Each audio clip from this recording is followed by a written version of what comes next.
சுதா. இன்னைக்கான பதிவு ஜோதிடத்துல 12 வீடுகளை பற்றியும் சுருக்கமா என்னென்ன அப்படிங்கிறத பாருங்க.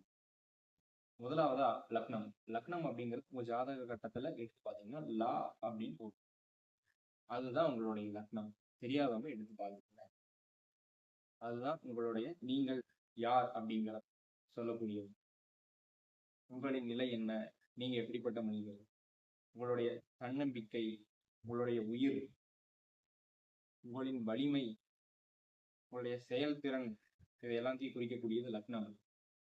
2ஆம் இடம் அப்படிங்கிறது உங்களுடைய பணம், தனஸ்தானம், குடும்பஸ்தானம், இதை எல்லாத்தையும் குறிக்கக்கூடியது. உங்களின் குடும்பத்தின் நிலை என்ன அப்படிங்கிறத குறிக்கும். உங்களின் வருமானத்தின் நிலை, வாக்குஸ்தானம், இதையும் குறிக்கும்.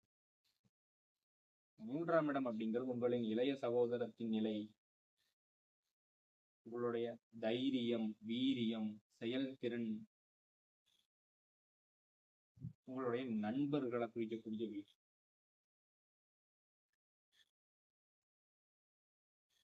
4ஆம் இடம் உங்களின் சுகம், உங்களின் தாயாரின் சுகம், உங்களின் கல்வியின் நிலை, உங்களின் முதலீட்டின் நிலை, இதெல்லாம். 5ஆம் இடம் உங்களின் அதிர்ஷ்டம், உங்களின் குழந்தையின் நிலை, குலதெய்வத்தின் நிலை, இவை அனைத்தையும் குறிக்கும்.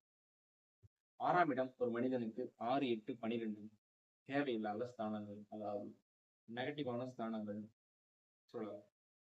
ஏன்னா அதிகப்படியான தேவையில்லாத நெகட்டிவான விஷயங்களை தான் மோஸ்ட்லி 6, 8, 12 ஒரு மனிதனுக்கு.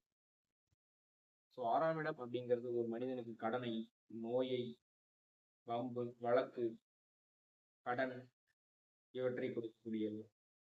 நன்மைன்னு எடுத்துட்டா நல்ல உத்தியோக வலுவையும் கடுமையான உழைப்பையும் கொடுக்கக்கூடியது 6ஆம்.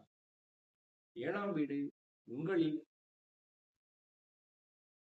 வாழ்க்கை துணையின் நிலை, உங்களின் கூட்டாளியின் நிலை, இவற்றை குறிக்கும். 8ஆம் இடம் ஒரு மனிதனின் ஆயுள், அதிர்ஷ்டம், அசிங்கம், அவமானம், திடீர் விபத்து, கண்டங்களை குறிக்கக்கூடிய. 9ஆம் இடம் ஒரு மனிதனுக்கு பாக்கியஸ்தானம், அதிர்ஷ்டம், தகப்பனின் நிலை,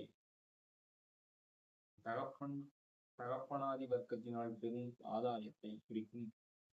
10ஆம் இடம் ஒருவருடைய தொழில், உத்தியோக மேன்மையை குறிக்கக்கூடிய, ஜீவனத்தை குறிக்கக்கூடிய வீடு.